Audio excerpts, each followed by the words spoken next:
That was with Obama. It was your president. Excuse me. গত শুক্রবার white হাউসে জেলেনস্কির সঙ্গে নজিরবিহীন তর্ক-বিতর্কের পর রাশিয়ার সাথে যুদ্ধে জেলেনস্কির সমালোচনা করেছিলেন ট্রাম্প। হোয়াইট হাউসের ওভাল অফিসে ট্রাম্প এবং জেলেনস্কির সেই বিতর্কের ভিডিও বিশ্বব্যাপী ব্যাপক হারে ছড়িয়ে পড়েছে।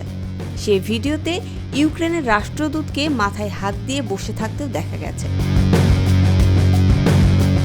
এবার জানা গেল ইউক্রেনের সব ধরনের সামরিক সহায়তা স্থগিত করেছে ট্রাম্প। হোয়াইট হাউসের একজন কর্মকর্তা কথা নিশ্চিত করেছেন। তিনি বলেছেন, যুক্তরাষ্ট্র ইউক্রেনের সামরিক সহায়তা বন্ধ করে দিয়েছে। দিন কয়েক আগে হোয়াইট হাউসে প্রেসিডেন্ট ডোনাল্ড ট্রাম্পের সঙ্গে ইউক্রেনীয় প্রেসিডেন্ট ভলোদিমির জেলেনস্কির উত্তপ্ত বাকবিতণ্ডার পর এই সিদ্ধান্ত নিলেন ট্রাম্প।